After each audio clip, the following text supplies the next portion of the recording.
Olubomi Ajiboye Agbola.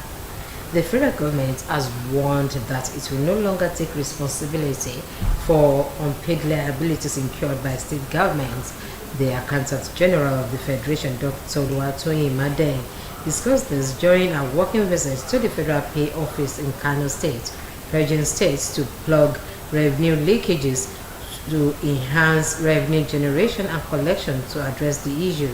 The AGF also disclosed that our office has commenced the implementation of an enterprise concept management system to fully digitize financial activities, including those of FPOs. Dr. Maden said the federal government will ensure state governments receive their revenues as and when due, and it will not be burdened by unpaid liabilities. She stressed the need for financial discipline, directing federal pay officers to ensure that ministries, departments, and agencies comply with the federal government's public financial management reforms initiatives. The AGF encouraged FPOs to embrace the performance management system, which will replace the traditional annual performance evaluation report, as the system will involve all staff and serve as a tool for measuring management performance. Former President Goodluck Jonathan has said the nation is not getting accurate vote count during elections due to the involvement of those he described as ghost voters. Dr. Jonathan made the assertion at the Yaga Africa Reflection Conference on Democratic Elections in West Africa held in Abuja. According to the former leader, the nation's electoral system will continue to grapple with a credibility crisis until there are men of integrity in INEC who will rather resign than succumb to pressure to rig polls. He also said it is better and more honorable for the chairman and other officials of the Independent National Electoral Commission to resign there rather than yield to pressure to manipulate elections. The former president criticized the regionalization of the electoral process, stating that it is a major hindrance to Nigeria's desire to elect capable leaders, noting that regionalization has deeply infiltrated the system, affecting all facets, including religious groups. Dr. Jonathan emphasized that without strong and ethical leadership in electoral management, the electoral system would remain flawed, as he called for a robust electoral system that works to ensure credible elections. The former president commended West Africa's democratic progress despite recent setbacks, referencing the coup in Mali, Burkina Faso, and Niger Republic. The First Lady, Senator Oluremi Tinubu, has said there is an urgent need to sensitize women, youth, and the general public on the prevalence of HIV/AIDS, calling for collective action to combat the disease and other health challenges. Mrs. Tinubu spoke during her visit to the Kaduna State Government House, where Governor Ubasani, his deputy, Dr. Adiza Sabuwa Balaribe, members of the Kaduna State House of Assembly, traditional rulers, and religious leaders hosted her. She stressed the importance of collaboration between government institutions, traditional authorities, and religious bodies. In a statement in Abuja by a senior special assistant on media, Busola Kukoi, the First Lady said there is a lot There is a lot of work to be done, especially in sensitizing people about the prevalence of HIV/AIDS in the country. Senator Tinubu also highlighted the dangers of female genital mutilation, saying Nigeria should have moved beyond such harmful practices. While calling for greater awareness and stronger advocacy to end the practice, she noted that the nation's population presents a significant challenge for the government, making it crucial for all stakeholders to come together to achieve meaningful results. Chairman of the Kaduna State Council of Traditional Rulers and Emir of Zazu, Honorable His Royal Highness Hamed Bamali, assured the First Lady that traditional rulers will take the advocacy on HIV/AIDS, syphilis, hepatitis, tuberculosis, and the female genital mutilation to the grassroots. The Minister of Interior, Mr. Dr. Olubomi Tunji-Ojo, has explained that the federal government under President Bola Tinubu discarded the visa on arrival policy because it was not only ineffective but capable of compromising the nation's security. Dr. Tunjojo, who presided over a meeting on the new visa policy alongside the Controller General of the Nigerian Immigration Service, Mrs. Kemi Nanda, also said the new policy of the current administration will be far-reaching and all-encompassing with technological innovations as its backbone.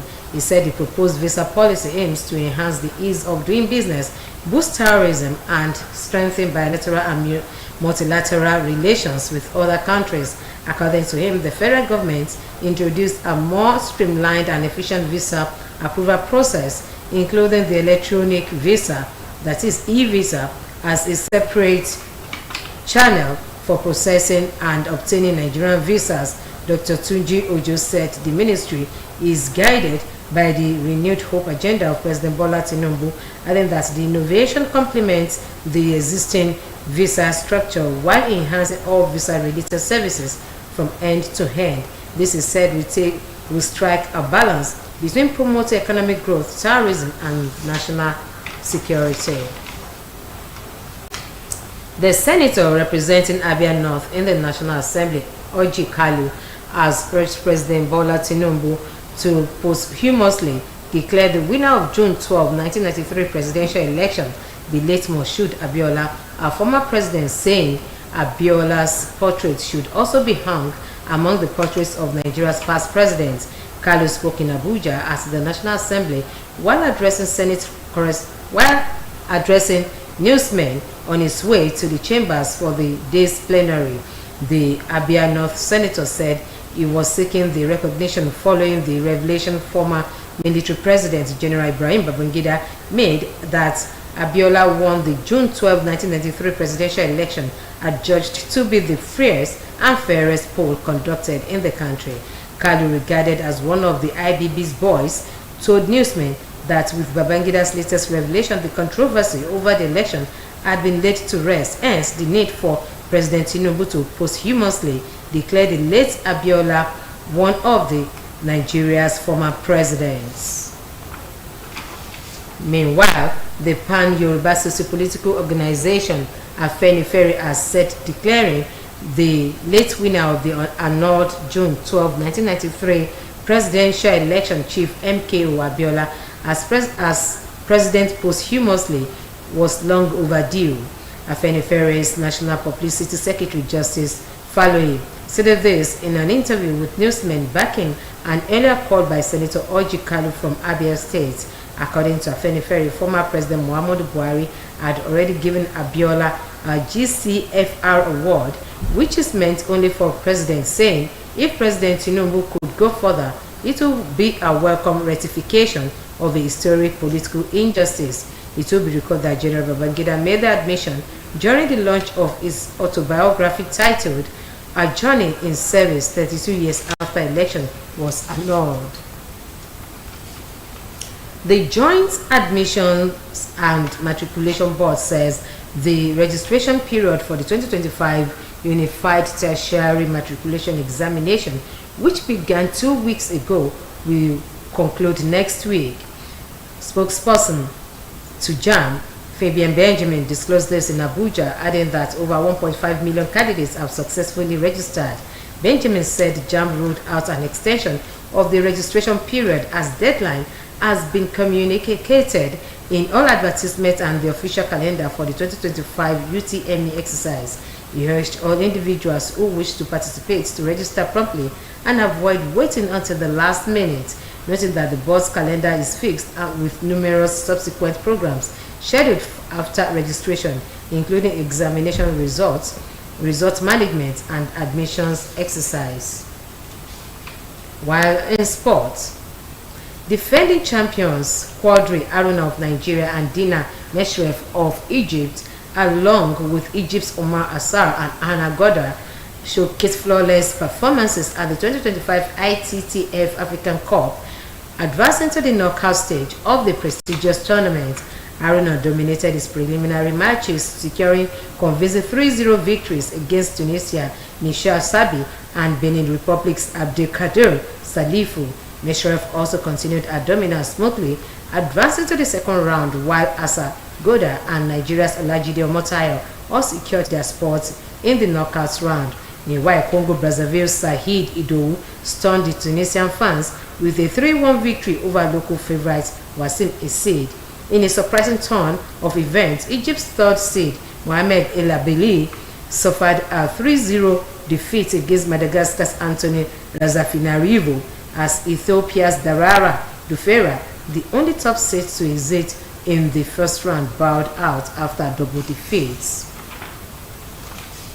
Moving on to the foreign scene, Bosnia Serb leader Milorad Dodik to 1 year in prison for defying the rulings of the international peace official overseeing peace in the Balkan country. The court in Sarajevo also handed the 65-year-old from Bosnia Autonomous Serb Republic a 6-year ban from office. President of Bosnia's Autonomous Serb Republic, Dodik, was indicted in 2023 for signing laws that suspended rulings by the Constitutional Court and by International Peace Envoy Christian Schmidt. In response, Dodik stated that the Bosnian Serb parliament will ban the work of the state prosecutor, the state court, and the intelligence agency in the Serb Republic area of Bosnia. This Bosnian Serb leader rejected the indictment as politically motivated, adding that he has learned to put up with more difficult things.